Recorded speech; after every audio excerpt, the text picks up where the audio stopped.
Chicken ತುಂಬ ಚೆನ್ನಾಗೈತೆ, ಅದ್ಭುತವಾಗಿ ಒಳ್ಳೆ ಟೇಸ್ಟಿಯಾಗೈತೆ. ತಿಂತಾ ಇರೋದೆ ಸಖತ್ತಾಗಿ. ಮುದ್ದೆ ಯಾವಾಗಲೂ ತಿಂತೀನಿ, ಅದು ಆರೋಗ್ಯಕ್ಕೆ ತುಂಬ ಒಳ್ಳೆಯದು, ತಿನ್ನಬೇಕು ಅನ್ನುವಂಥದ್ದು. ಹಾಗಾಗಿ ತಿಂತಾ ಇರ್ತೀನಿ. ಯಾರಿಗೆಲ್ಲ ಇಷ್ಟ ಅವರು ತಿನ್ನಿ, ಊಟ ಮಾಡಿ ಖುಷಿಪಡಿ. ಇಷ್ಟ ಇಲ್ಲದವ್ರು ಬೇಜಾರಂತೂ ಮಾಡ್ಕೋಬೇಡಿ.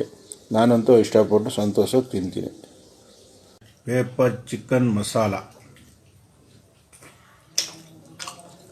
ಅವೆಲ್ಲ ನಮ್ಗೆ ಇಂಗ್ಲೀಷಲ್ಲಿ ಪಂಗ್ಲೀಷಲ್ಲಿ ನ್ಯಾಯವಾಗಿ ಹೇಳಿ ಪುರುಕ್ರ.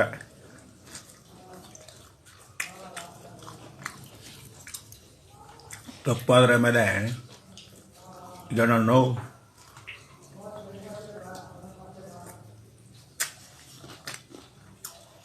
ಹೇಳ್ತಾ ಅಂತ ಅನ್ಕೋಬಿಡಿ.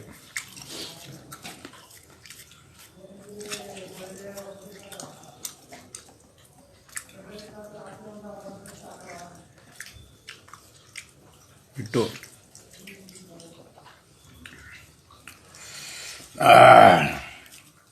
ಸ್ಟ್ರಾಂಗ್ ಆಗೈತೆ.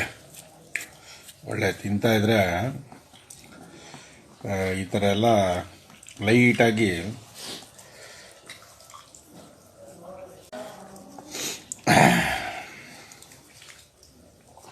ಸ್ಟ್ರಾಂಗ್ ಆಗೈತೆ. ಬಚ್ಚೆ ಬೇರೆ ಹೊಡಿತಾವೆ ಸರ್ರಂತ.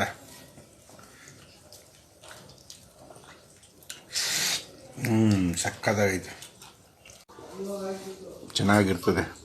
ಅನ್ನಕ್ಕಿಂತ ಸಾಂಬಾರು ಒಳ್ಳೆ ಟೇಸ್ಟ್ ಚೆನ್ನಾಗಿರ್ತದೆ.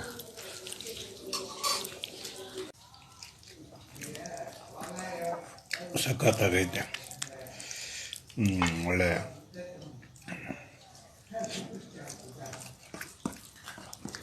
ಖಾರವಾಗಿ ಈ ಚಳಿ ಟೈಮ್ಗೂ ಅದಕ್ಕೂ ತಿಂತಾಯಿದ್ರೆ ತುಂಬ ಚೆನ್ನಾಗಿರುತ್ತೆ. ನಮ್ಮ ಕಡೆ ಸ್ವಲ್ಪ ಮಳೆ ಆಗಿತ್ತು, ಮಳೆ ಆಯ್ತಲ್ಲ, ಆ ಚಳಿಗೆ ಚಿಕನ್ ತರಿಸಿತ್ತು. ಹಂಗೆ ಹಿಟ್ಟು ಅಂದ್ಬಿಟ್ಟು ಹಿಟ್ಟು ಅಂತಾನೆ ಮೇಲೆ ಸ್ವಲ್ಪ ಅನ್ನ ಊಟ ಮಾಡ್ತಾಯಿದ್ದೆ. ಮಸ್ತ್ ಮಜಾ ಮಾಡಿ.